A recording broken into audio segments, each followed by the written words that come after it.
आपल्या जागेवरती उभं राहूया आणि आपल्या भक्तिगीताने आपल्या भक्तीला आपण सुरुवात करूया. नमा परममंगला गौरव तुला परमवत्सला.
प्रार्थना करूया.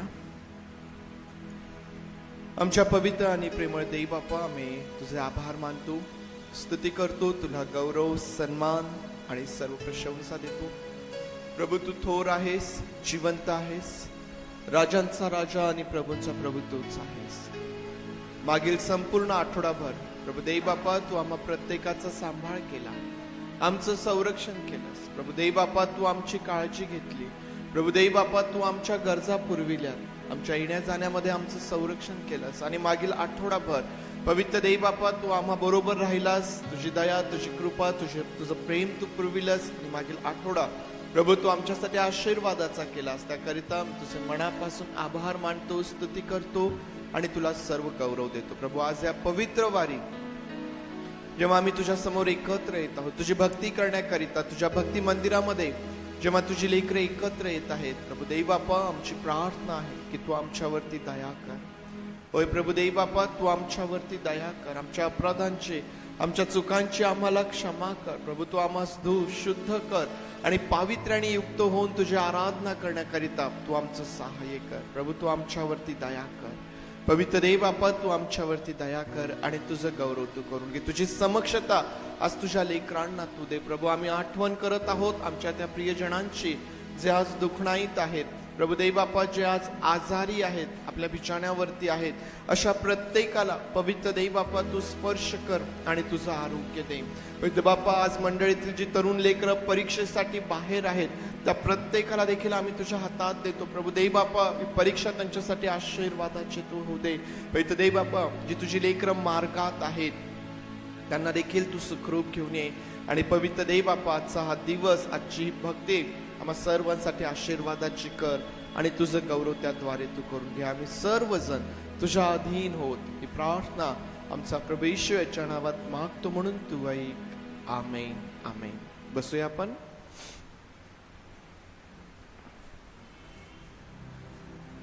उपासना संगीतामधून 107 नंबरचं गीत, भक्तांनो या प्रभू समोर प्रेमाने गाऊता. गीत गाऊया आणि प्रभूची स्तुती करीत त्याला सामोरे जाऊया. भक्तांनो या प्रभू समोर प्रेमाने गाऊया. ख्रिस्ताची वर्णू कृपा तो वंद्य तारा. भक्तांनो या भक्तांनो या प्रभू समोर प्रेमाने गाऊया. ख्रिस्ताची वर्णू कृपा तो वंद्य तारा. स्वर्गास त्याने सोडिले दयाया अवतार. अमूल्य रक्त ओतिले तो वंद्य दया सर्व प्रसंगी भाव करी केव्हा. प्रभू से ध्यास वंद्य नाम तो वंद्य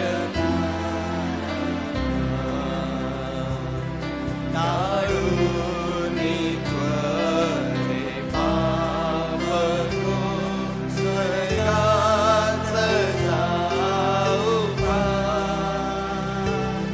देवा भेटेल मित्र तो वंद्य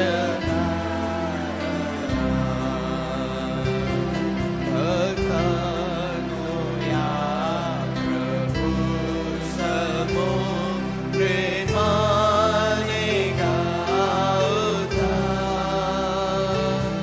ख्रिस्ताची वर्णू कृपा तो वंद्य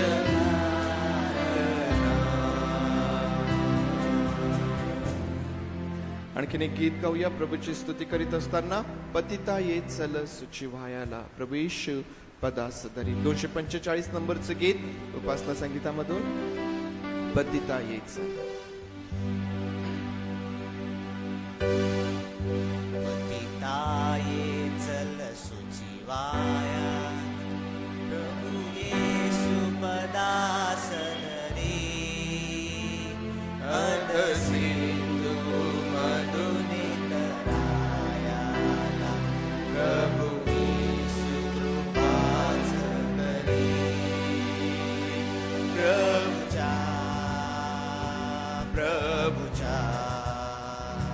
प्रभुच्या दरवन्य पदा जगदुद्धारक गुरु राजाचा न तुझा पत मुक्ती पदा. प्रभू येशू शितीवरी आलाया भगतोची समर्थ सखा. अघपाशा जड करी तोडाया तुझ देईल नित्य सुखा. प्रभुच्या दरवन्य पदा जगदुद्धारक गुरु राजाचा न तुझा पद मुक्ती पदा. मनवी तो पतित सखा दे पदमुक्ती विनम्र जना. मनुनी तू शरण दया जाई प्रभु देईल शांती मना. प्रभुच्या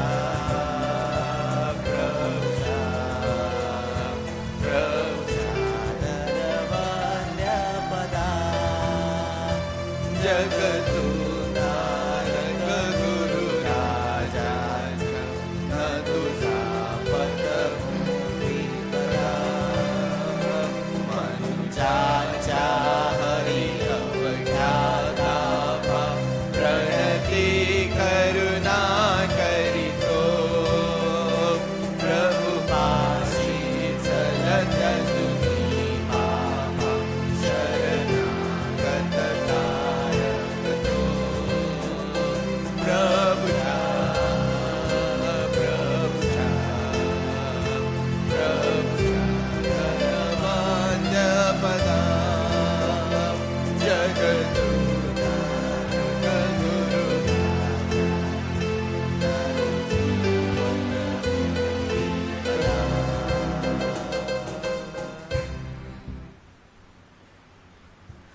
यावेळेस पवित्र शास्त्रामधून एक स्तोत्र आपण वाचूया आणि आज आपल्याकरिता दीपक एक स्तोत्र वाचे.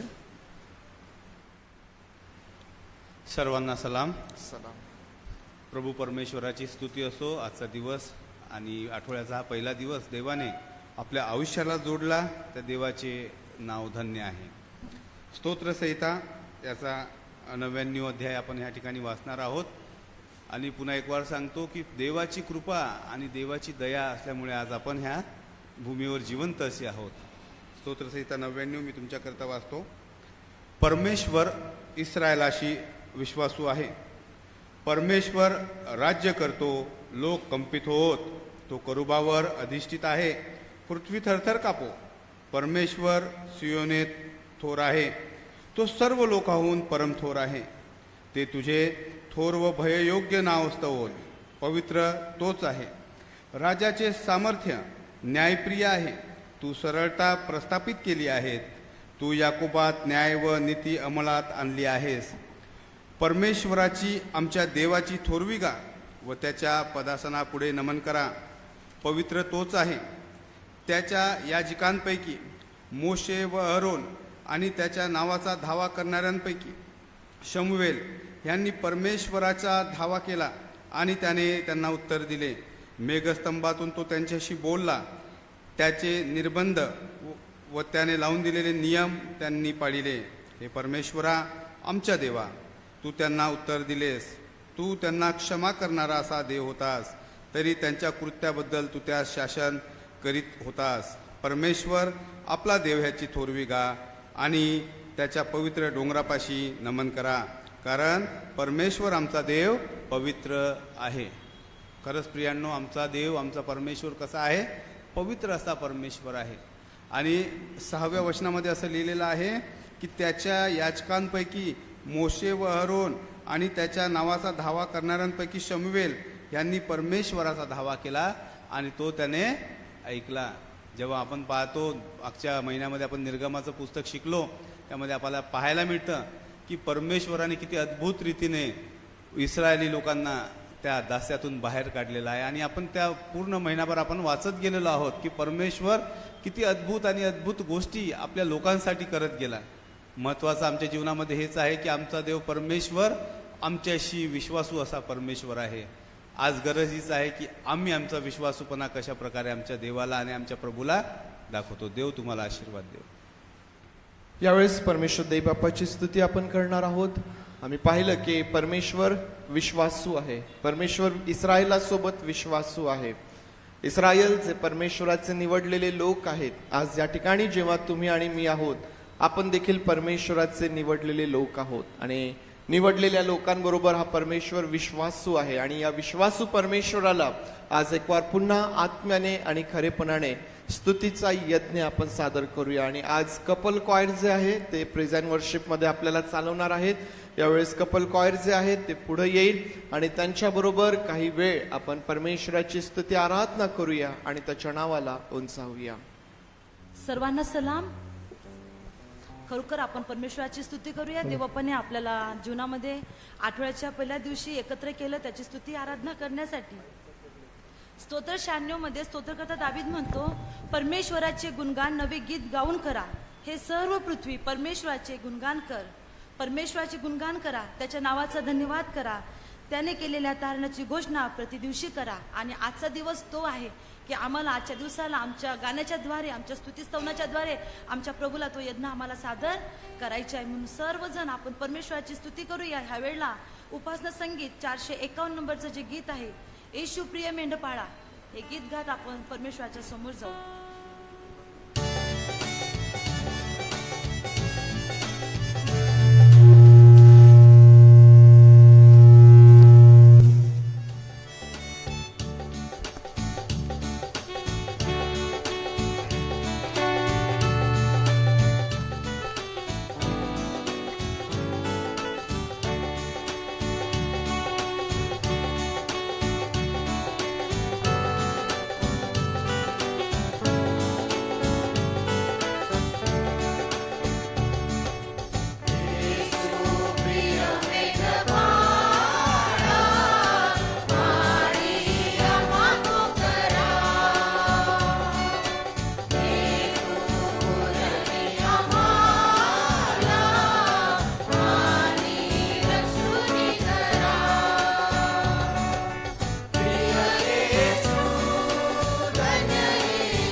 परमेश्वर म्हणतो, अहो कष्ट व भाराक्रांत जनो तुम्ही सर्व माझ्याकडे या, म्हणजे मी तुम्हाला विश्रांती देईन. आज जे गीत आम्ही गाणार आहोत उपासना संगीत 241 नंबरचं आहे. अहो कष्टी व लादलेले तुम्ही सर्व ख्रिस्तापाशी या. आपण सर्व मिळून हे गीत गाऊ आणि परमेश्वराच्या समोर जाऊया.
एक आपण हिंदीमध्ये एक गीत गाऊया. मिलकर हम सन्ना तेरी गाते सारे जहां को सुनाते. आपण सर्वजण टाळ्यांचा कडकडाट करून हे गीत गाऊया आणि परमेश्वराची स्तुती करूया.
ह्यावेळेला आपण प्रार्थनेमध्ये जाण्यासाठी उभं राहू.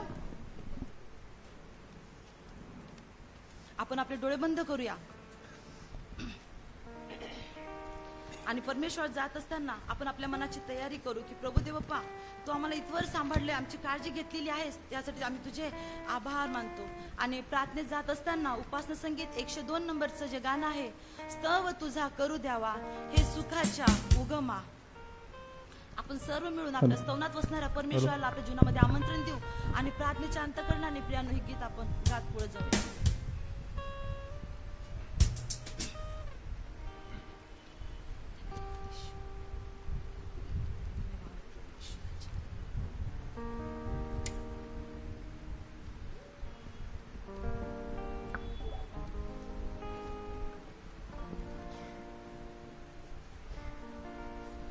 देवबापाने आपल्याला इथवर सांभाळलेले आहे, त्यासाठी आपण त्याचे उपकार मानू. कित्येक लोक असे आहेत की त्यांना ही संधी मिळालेली नाही, पण तू परमेश्वराने आम्हाला ती दिली आहे, त्यासाठी आम्ही देवबापाच्या नावाला धन्यवाद देतो.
पवनात वसणाऱ्या परमेश्वर जिवंत दयाळू देव बाप्पा, आज आम्ही तुझ्या समोर आहो. सुखाचा उगम प्रभू देव बाप्पा तुझ्या जवळ आहे. प्रभू देव बाप्पा, आम्ही भ्रष्ट मानव प्रभू, सर्व प्रकारचे वाईट कृत्य करतो देव बाप्पा, पण तू राजा, तू आम्हाला देवप्पा त्या सर्व पापांची क्षमा करून आमच्या जीवनामध्ये देवप्पा ज्या ज्या गोष्टी आम्हाला पाहिजे त्या सर्व मिळून देवप्पा तो आम्हाला शिक्का मोहित करतो. ह्यासाठी प्रभू की आम्ही तुझे लेकरं व्हावीत प्रभू देवप्पा. उपकार मानते देवप्पा ह्या तुझ्या अद्भुत प्रेमासाठी प्रभू देवप्पा. आज राजा देवप्पा, आम्हाला तुझं ठरवलेलं आहे, तुझं लोक, तुझं नाव तू आम्हाला दिलं आहेस प्रभू देवप्पा. अंतःकरणापासून राजा ह्या क्षणाला आम्ही तुझ्या मनापासून उपकार मानतो प्रभू देवप्पा. आमच्यामध्ये काही पात्रता नाही प्रभू, आमच्यामध्ये काही चांगलं नाही, आम्ही शून्य आहो प्रभू देवप्पा. पण राजा तुझ्या आत्म्याने आम्हाला प्रेरित कर, तुझ्या आत्म्याने आम्हाला चेतव, पेटव प्रभू देवप्पा, ह्यासाठी की आम्हाला पाहणारा प्रत्येक जण देवप्पा ही तुझी स्तुती करल आणि म्हणतील की ख्रिस्त देवप्पाचे लेकरं आहेत. प्रिय प्रभू देवप्पा, आज या क्षणाला तुझ्या जवळ असताना प्रभू देवप्पा तू आम्हाला स्पर्श कर. आज या क्षणाला प्रभू देवप्पा कोणी दीन असन, दुःखी, निराश, गरजवंत, आजारी अशा प्रत्येकाला देवप्पा तुझ्या रक्तळलेल्या हातामध्ये देते. ह्या तुझ्या सहभागितेमध्ये प्रभू तू स्पर्श कर प्रभू. आणि प्रभू देवप्पा, तू किती चांगलं परमेश्वर आहे याचा प्रत्येकाला अनुभव येऊ दे राजा. आज देवा तुझं वचन तुझा दास आणत असताना प्रभू ते ऐकण्यासाठी आमचे आध्यात्मिक नेत्र तू उघड प्रभू देवप्पा. आणि प्रभू देवप्पा तू आमच्यासाठी काय बोलू इच्छितो प्रभू, आज या तुझ्या सहभागितेमध्ये प्रभू देवप्पा तू आमच्या संगती बोल आणि आमची कान उघडणी कर प्रभू देवप्पा. राजा इथवर तू चालवलंस, तुझे आभार मानते. मेजासमोर येण्यासाठी देवा आम्हाला त्या पात्रतेचं तू बनव, आमच्या सर्व अपराधांची क्षमा कर प्रभू देवप्पा. आणि देवप्पा तुझ्या सहभागितेमध्ये आम्ही स्वतःला तुझ्या अधीन करतो प्रभू देवप्पा. तू चालव प्रभू, तू आम्हाला मार्गदर्शन कर राजा. आणि सर्व गोष्टींमध्ये देवप्पा तू आमचा पुढारी हो. सर्व मान सन्मान गौरव तुला देऊन प्रार्थना येशूच्या प्रिय गोड नावाने मागते बाप्पा, म्हणून तू ऐक. आमेन. आमेन. आपण संदेशाकडे जाऊया, प्रार्थना करूया. प्रभू, आम्ही तुझे आभार मानतो, स्तुती करतो, तुला गौरव, सन्मान आणि प्रशंसा देतो. तुझ्या नावाला आम्ही उंचावितो, कारण तू थोर आहेस, जिवंत आहेस. आज तुझं वचन आम्ही ऐकत असताना, ते वाचत असताना प्रभू तू आमचं सहाय्य कर. तुझ्या वचनाचं जे सामर्थ्य आहे ते तू आमच्यावरती प्रगट कर. आणि पवित्र देव बाप्पा, त्याद्वारे तू आम्हास नवीन करून तुझं गौरव तू करून घे. पवित्र देव बाप्पा, तुझ्या अद्भुत सामर्थ्याची आणि कार्याची अपेक्षा करत ही प्रार्थना तुमचा प्रभू येशू याच्या नावात मागतो, म्हणून तू ऐक. आमेन. आमेन. जसजसं आपण रविवारी पुढे जाणार तसतसं या तीनही शुभवर्तमानांबद्दलची माहिती मी तुम्हाला देत राहणार आहे. आज या समविचारी शुभवर्तमानांविषयी आम्ही पाहत असताना का यांना समविचारी शुभवर्तमान म्हटलं जातं. आता किती शुभवर्तमान आहेत पवित्र शास्त्रामध्ये? 4 शुभवर्तमान आहेत. मत्ते, मार्क, लूक आणि योहान. योहानाचा अभ्यास तुम्ही केलेला आहे. आणि योहानाचा अभ्यास तुम्ही केलेला असताना आता तो अभ्यास जेव्हा तुम्ही लक्षात ठेवता, योहानाचं शुभवर्तमान ज्यावेळेस तुम्ही लक्षात ठेवता, त्याच्या तुलनेमध्ये जेव्हा तुम्ही या 3 शुभवर्तमानांचा अभ्यास करता किंवा याचं वाचन करता, तुम्हाला पुष्कळ भिन्नता त्या ठिकाणी दिसून येईल. मांडणी असेल, घटनाक्रम असेल, शिक्षण असेल, दाखले असतील, सर्व गोष्टींमध्ये फार मोठी भिन्नता 3 शुभवर्तमान विरुद्ध 1 शुभवर्तमान यामध्ये आम्हाला दिसून येते. मत्ते, मार्क आणि लूक यांना समविचारी शुभवर्तमान म्हटलं जातं. त्याच्या मागचं एक कारण असं आहे की या 3ही शुभवर्तमानांमध्ये जो घटनाक्रम आहे तो सारखाच दिसून येतो. ज्यावेळेस तुम्ही वाचाल आता त्यावेळेस तुमच्या हे लक्षात येईल की जो घटनाक्रम आहे तो सारखाच दिसून येतो. घटनेचं जे स्थळ आहे ते देखील आम्हाला सारखंच दिसून येतं.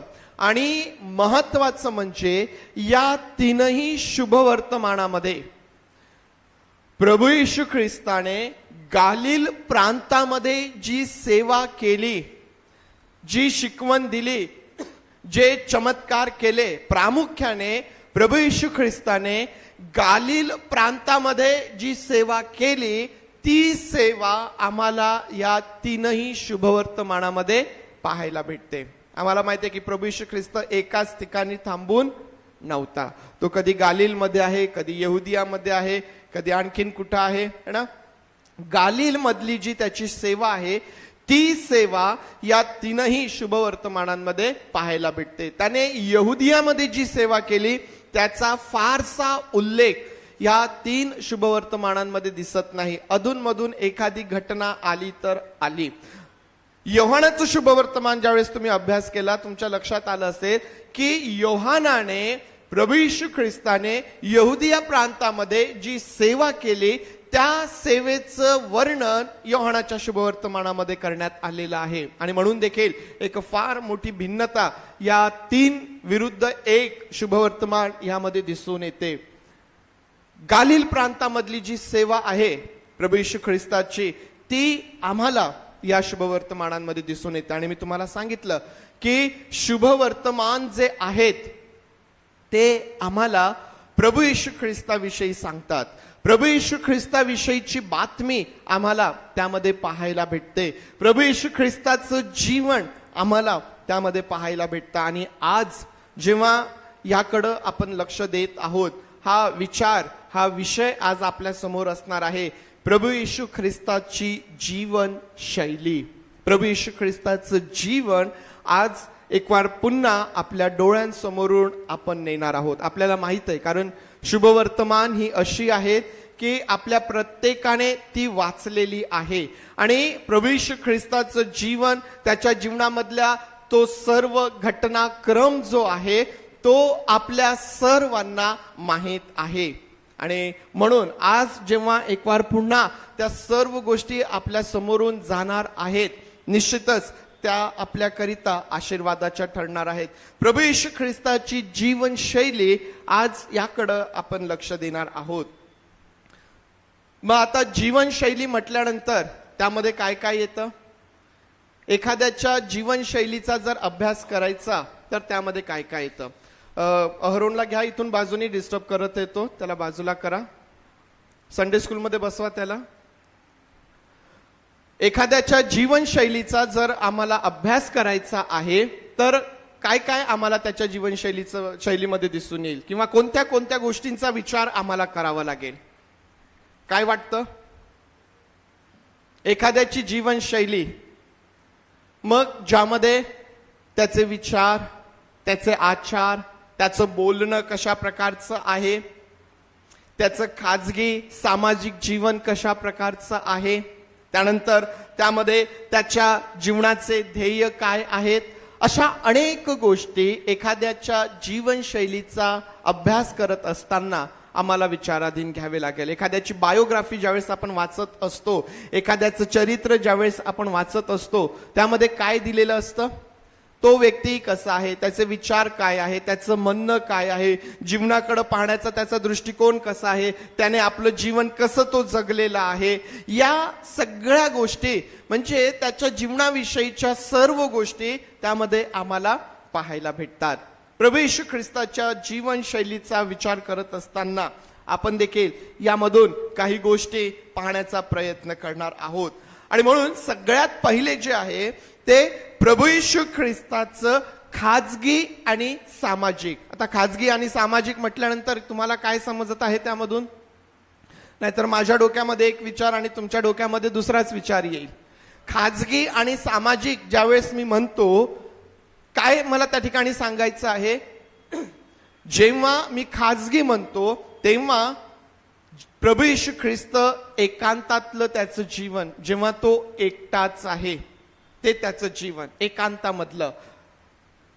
ज्यावेळेस मी सामाजिक म्हणतो तेव्हा तो जेव्हा लोकांमध्ये आहे, जेव्हा तो समुदायामध्ये आहे, जेव्हा तो शिष्यांमध्ये आहे, हे 2 प्रकारचं खाजगी आणि सामाजिक, ज्याला वैयक्तिक ना पर्सनल लाईफ जे आहे एकांतामधलं जीवन जे आहे ते, आणि 4 चौघांमध्ये असणारं जे जीवन आहे ते. आता ही बाब आपल्या प्रत्येकाला समजते की आपल्या प्रत्येकाला प्रायव्हेसी पाहिजे असते, आपल्या प्रत्येकाला एकांत जो आहे तो पाहिजे असतो. ठीक आहे. आणि त्याच वेळेला आम्हाला समाजाची देखील गरज आहे. आम्हाला समाजामध्ये देखील आम्ही वावरत असतो. मग आमचं एकांतामध्ये असणारं जीवन आणि आमचं समाजामध्ये चार चौघांमध्ये असणारं जे जीवन आहे, या प्रकारे आम्ही त्याकडे लक्ष देणार आहोत. मग प्रभू येशू ख्रिस्त जेव्हा एकांतामध्ये आहे तो काय करत आहे? कोण सांगेल? प्रभू येशू ख्रिस्त जेव्हा एकांतामध्ये आहे तो काय करतो? तो प्रार्थना करतो.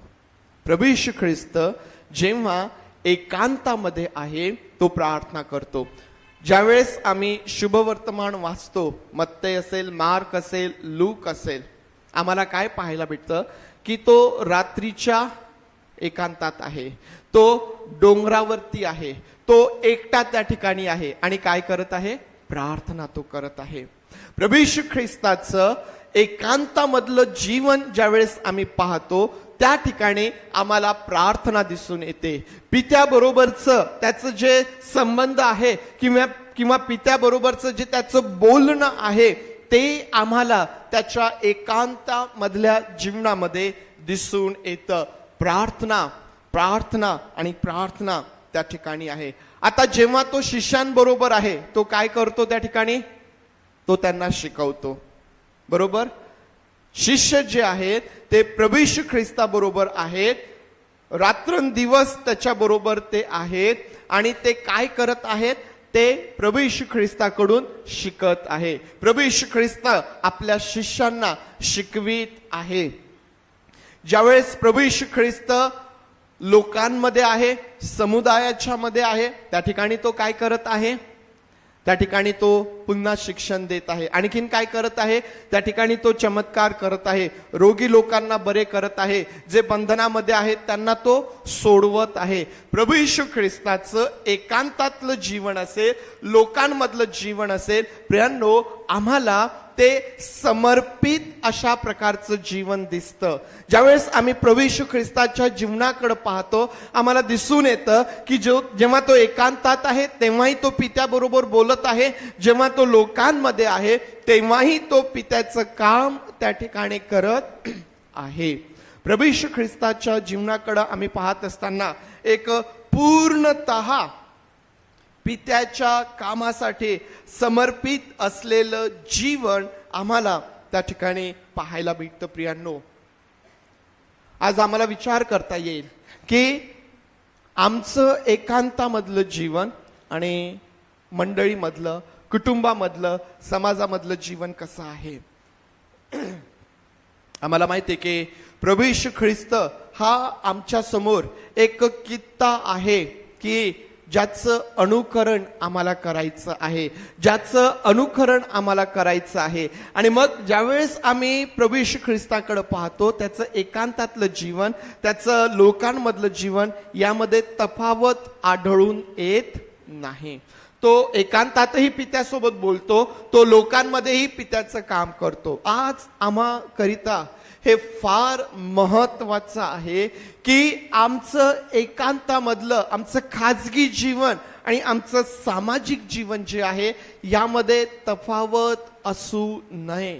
एका विश्वासणाऱ्यासाठी ही फार महत्वाची गोष्ट आहे. कारण प्रियांनो, जर आमच्या खाजगी आणि सामाजिक जीवनामध्ये जर तफावत आहे तर याचा सरळ अर्थ हा आहे की आम्ही आमच्या स्वतःची फसवणूक करून घेत आहोत. आणि मनुष्य किती वेळ स्वतःची फसवणूक करून घेणार? प्रियांनो, आम्हाला वचन सांगतं की एक दिवस सर्व गोष्टी आहे त्या प्रकाशामध्ये आणल्या जातील. कुठलीही गोष्ट लपून राहणार नाही. आणि जर तुम्हाला आणि मला हे समजतं, जर आम्हाला हे कळतं की कुठलीही गोष्ट लपून राहणार नाही, आज जरी मला असं वाटतं की ते लपून आहे, कोणाला माहीत नाही, कोणाला कळत नाही, परंतु हे लक्षात घ्या की प्रत्येक गोष्ट प्रकाशात उघड केल्या जाणार आहे. आणि म्हणून देवाच्या लोकांनो, आमच्या एकांतातील खाजगी जीवन आणि आमचं लोकांमधलं जे जीवन आहे त्यामध्ये फरक असू नये, त्यामध्ये तफावत असू नये, हे फार महत्वाचं आहे. तुम्ही लक्षात घ्या की प्रभू येशू ख्रिस्ताचं खाजगी जीवन, त्याचा परिणाम हा त्याच्या सामाजिक जीवनावर होताना दिसतो. प्रभू येशू ख्रिस्ताचं एकांतामधलं जे जीवन आहे त्याचा परिणाम जेव्हा तो लोकांमध्ये आहे त्यावरती होतो. तुम्ही पहा, तो का प्रार्थना करत आहे, तो का एकांतामध्ये पित्याबरोबर बोलत आहे, का तो त्या ठिकाणी प्रार्थना करत आहे? कारण त्याला लोकांमध्ये जायचं आहे, त्याला लोकांसमोर शिक्षण द्यायचं आहे, त्याला त्या ठिकाणी चिन्ह चमत्कार करायचे आहेत, त्याला त्या ठिकाणी बंधनात असणाऱ्यांना सोडवायचं आहे. आणि त्याकरिताच लागणारं सर्व सामर्थ्य, त्याकरिता लागणारं सर्व मार्गदर्शन त्याला एकांतामध्ये पित्यापासून प्राप्त होत आहे. आज तुमच्यासाठी आणि माझ्यासाठी देखील हे महत्वाचं असेल की जर आम्ही एकांतामध्ये, जर आम्ही पित्याबरोबर बोलणारे आहोत, इतर गोष्टींमध्ये वेळ घालवण्यापेक्षा, इतर एंटरटेनमध्ये वेळ घालवण्यापेक्षा, मनोरंजनाच्या असतील किंवा इतर गोष्टी आहेत त्यामध्ये अधिक वेळ घालवण्यापेक्षा जर आम्ही पित्याच्या सहभागितेमध्ये त्या ठिकाणी असणार तर त्याचा फार मोठा परिणाम, फार मोठा प्रभाव आमच्या सामाजिक जीवनावरती होत असतो. प्रियांनो, हे फार महत्वाचं, याचा अनुभव घेऊन पहा. ज्यावेळेस आमच्या जीवनामध्ये अडचणी निर्माण होतात, ज्यावेळेस आमच्या समोर दुःख येतात, ज्यावेळेस आमच्या समोर कष्ट येतात, ज्यावेळेस प्रतिकूल परिस्थिती आमच्या समोर असते, प्रियांनो, आम्ही त्यामध्ये घाबरून जातो. परंतु जे लोक एकांतामध्ये पित्यासोबत बोलणारे आहेत ते अशा प्रसंगांना, ते अशा परिस्थितींना फार भक्कमपणे हाताळू शकतात, त्यांना फेस ते करू शकतात. कारण त्यांच्याकरिता सामर्थ्याचं सगळा उगम, सगळा सोर्स जो आहे त्या पित्यापासून आहे आणि ते एकांतामध्ये त्या पित्याबरोबर बोलणारे आहेत, बसणारे आहेत. प्रभू येशू ख्रिस्ताच्या जीवनाकडे पाहत असताना प्रियांनो, हे एक फार शिकण्यासारखं आहे की तो जे एकांतात करतोय त्याचा फार मोठा परिणाम बाहेर लोकांमध्ये दिसतोय.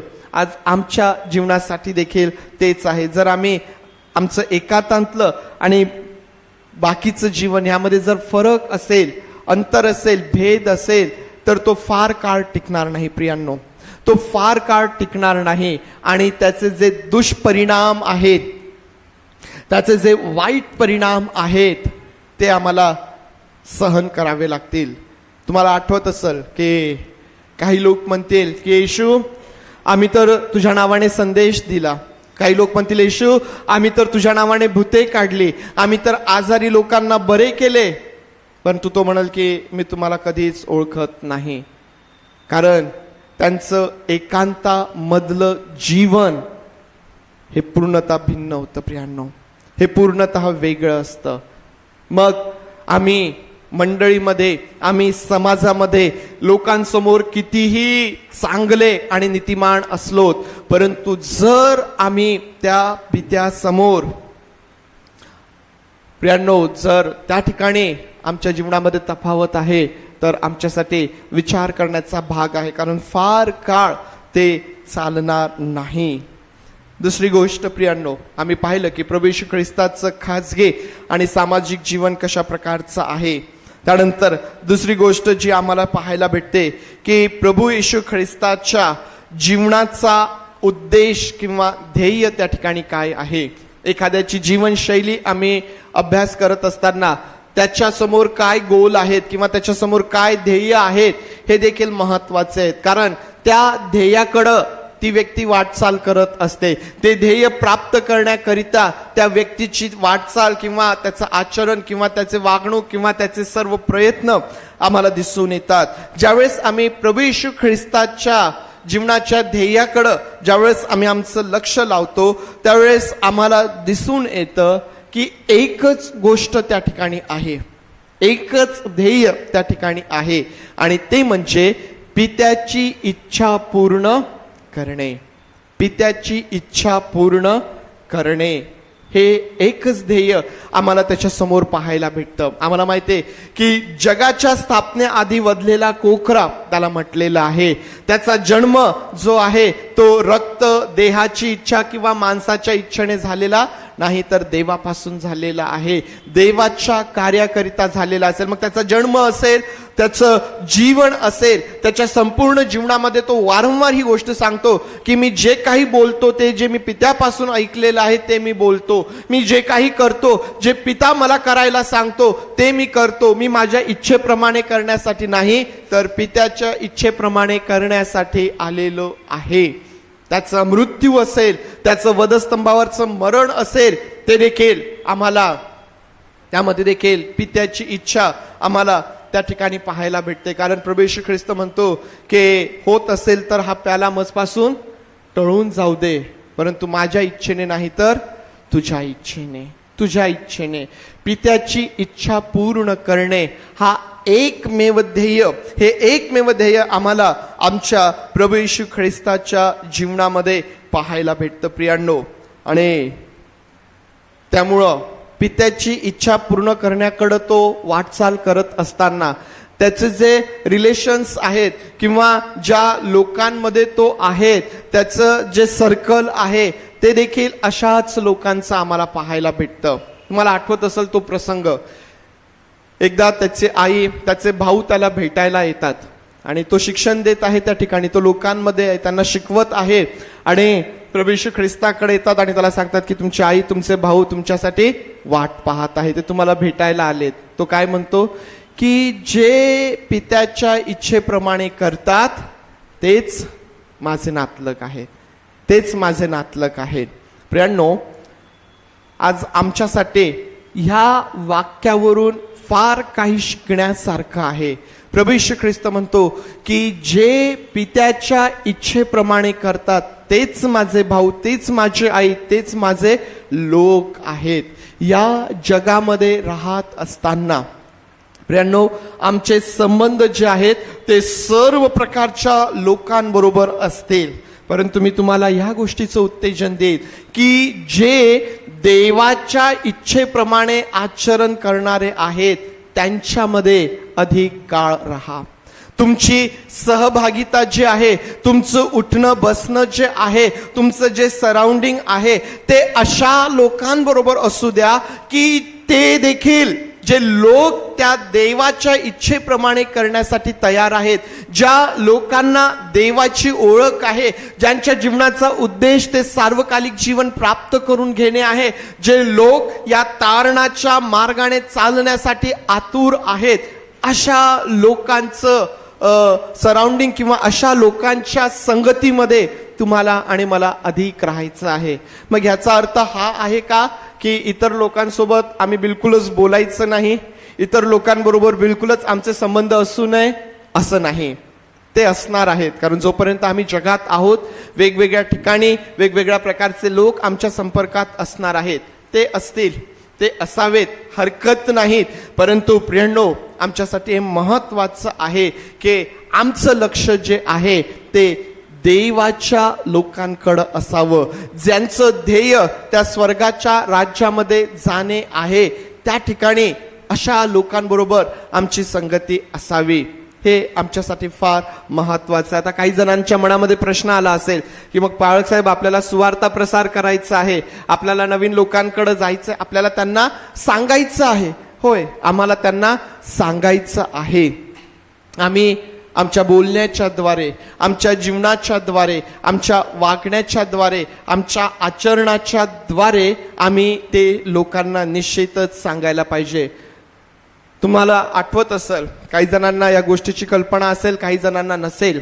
प्रारंभीची जी मंडळी होती, प्रारंभीच्या मंडळीने प्रभू येशू ख्रिस्ताची जी शिकवण आहे ती इतक्या सुंदर रीतीने आत्मसात केलेली होती की त्यांच्या जीवनाचा प्रभाव हा लोकांवर इतका प्रभावीपणे होता.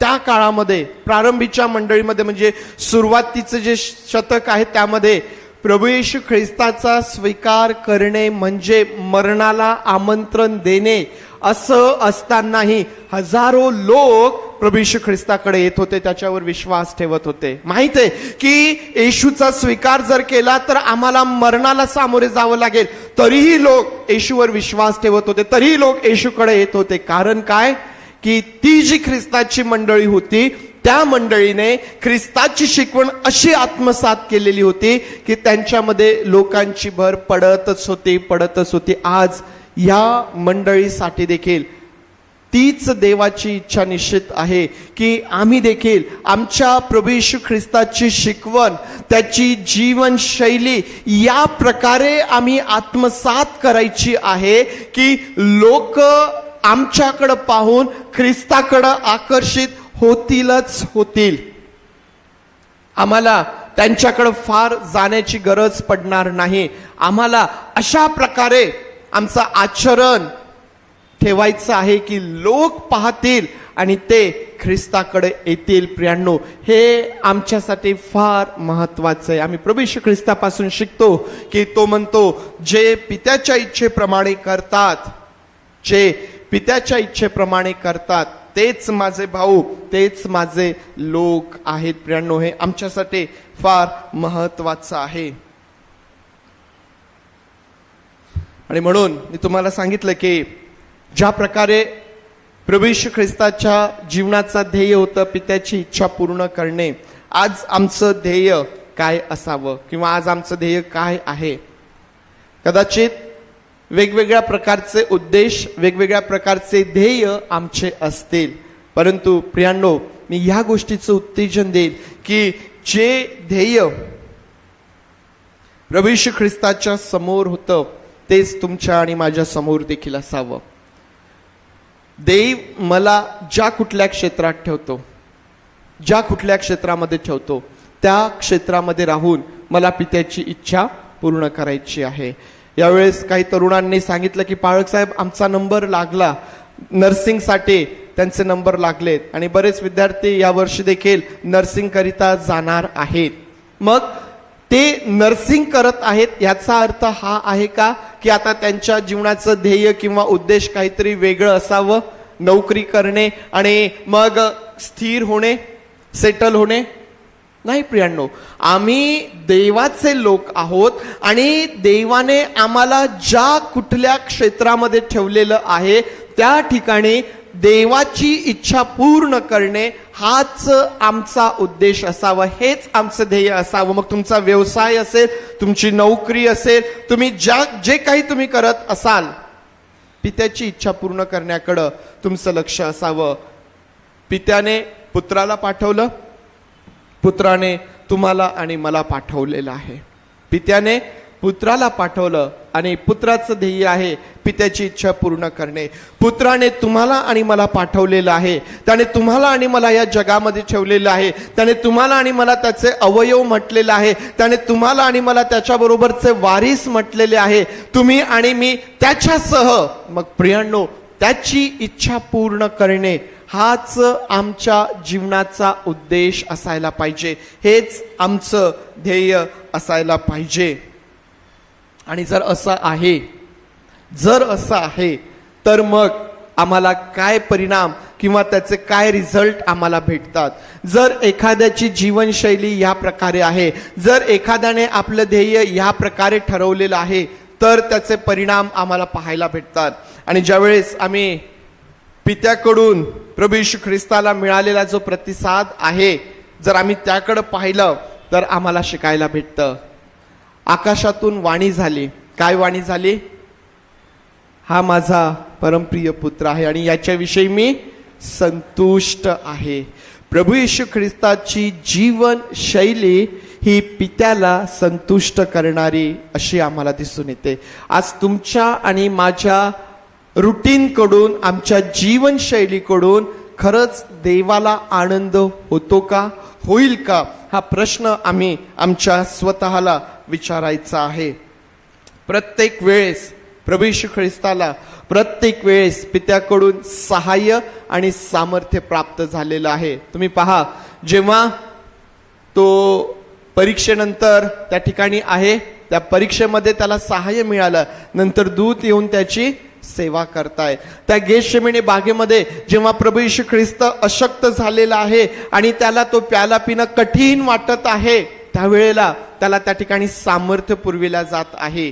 आज तुम्हाला आणि मला जीवनामध्ये असे अनेक प्रसंगांमधून जावं लागतं, अशा अनेक मधून जावं लागतं की ज्या ठिकाणी आम्ही थकून जातो, ज्या ठिकाणी आम्ही निराश होऊन जातो, ज्या ठिकाणी आम्हाला कोणाच्या तरी आधाराची गरज असते. प्रियांनो, अशा ठिकाणी तुम्हाला आणि मला देवाचा आधार, देवाचं सहाय्य, देवाचं सामर्थ्य उपलब्ध आहे. प्रभू येशू ख्रिस्ताची जीवनशैली या प्रकारे आहे की आम्हाला दिसून येतं प्रत्येक वेळेस त्याला परमेश्वराकडून, आपल्या पित्याकडून सहाय्य आणि सामर्थ्य प्राप्त झालं. तुम्हाला आठवत असेल की ज्यावेळेस प्रभू येशू ख्रिस्त लाजरसच्या कबरेच्या बाहेर उभा आहे आणि त्या कबरेच्या बाहेर तो उभा आहे, तो आत्म्यामध्ये विव्हळ झालेला आहे आणि तो काय म्हणतो त्या ठिकाणी? तो हे म्हणतो की मला माहित आहे की तू नेहमीच माझं ऐकत आलेला आहेस. तो आपल्या पित्याला म्हणतो की मला ठाऊक आहे की तू नेहमीच माझा ऐकत आलेला आहे, परंतु माझ्या भोवती हा जो समुदाय उभा आहे त्यांनी ह्या गोष्टीवर विश्वास ठेवावा की तू मला पाठवलेला आहे. म्हणून तो म्हणतो की लाजरसा बाहेर ये. तो म्हणतो की मला ठाऊक आहे तू नेहमीच माझं ऐकतो, तू ऐकत आलेला आहेस.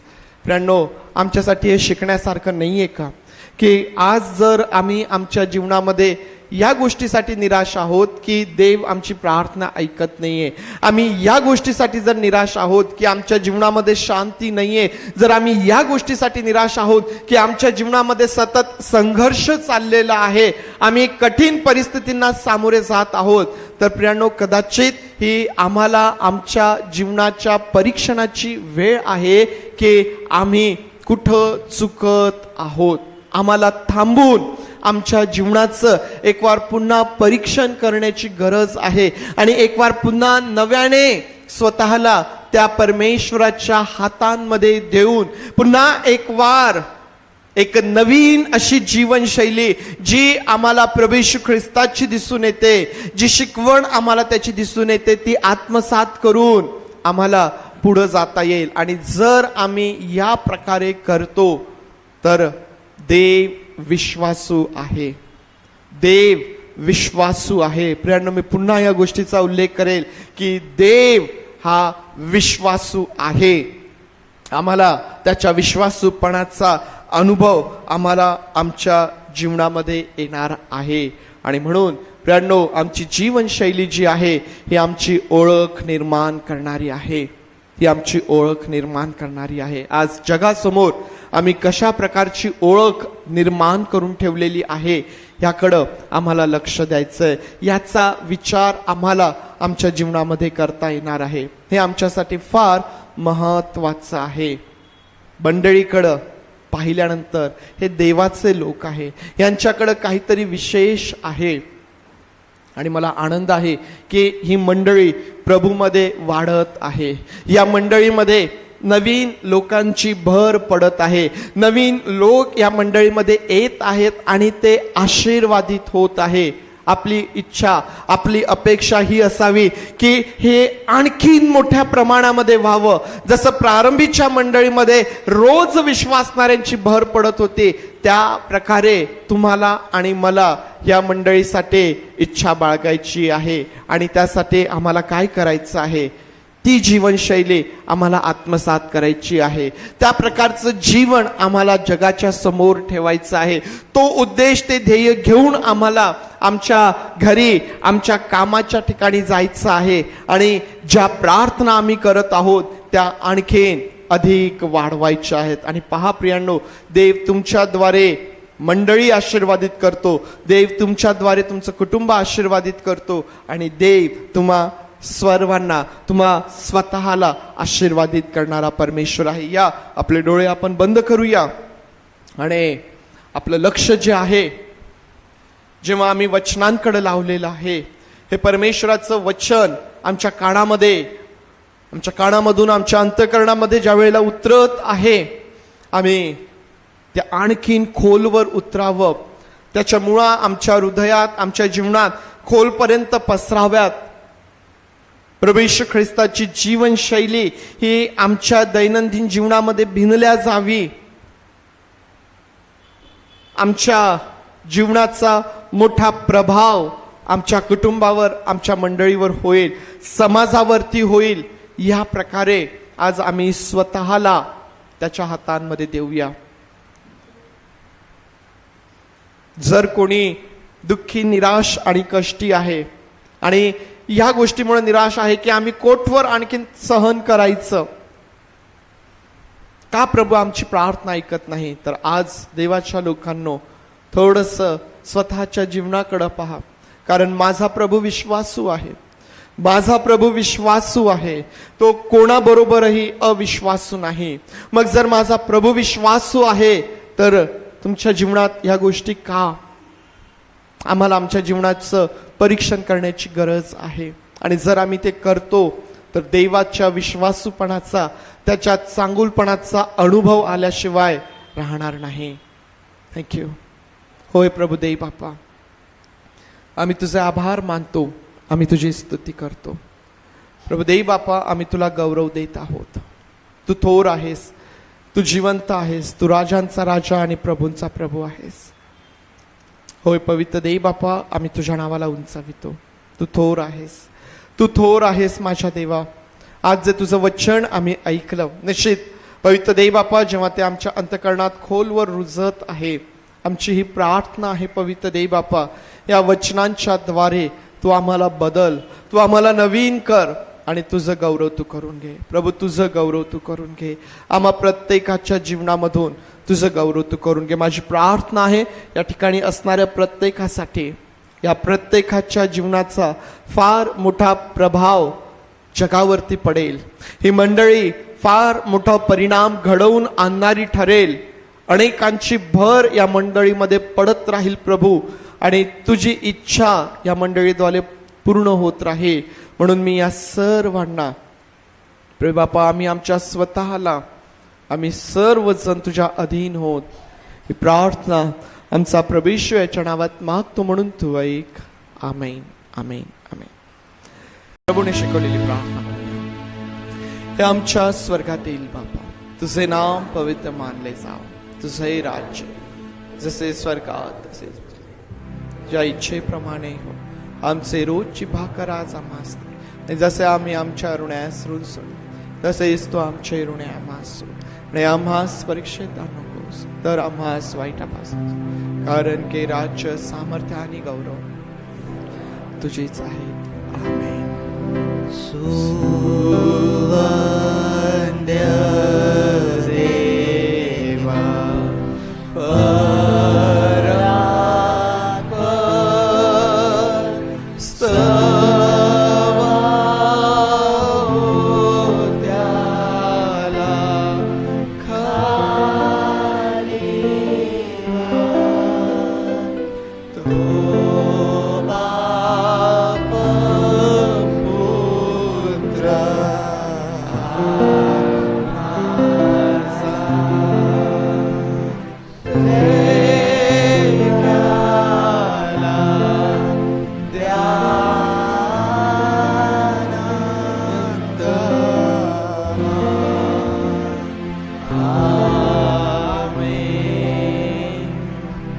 प्रभू येशू ख्रिस्ताची कृपा, देव बापाची प्रीती आणि पवित्र आत्म्याची सुसंगती तुम्हा बरोबर प्रभू येशू ख्रिस्त येईपर्यंत सदोदित असो. आमेन.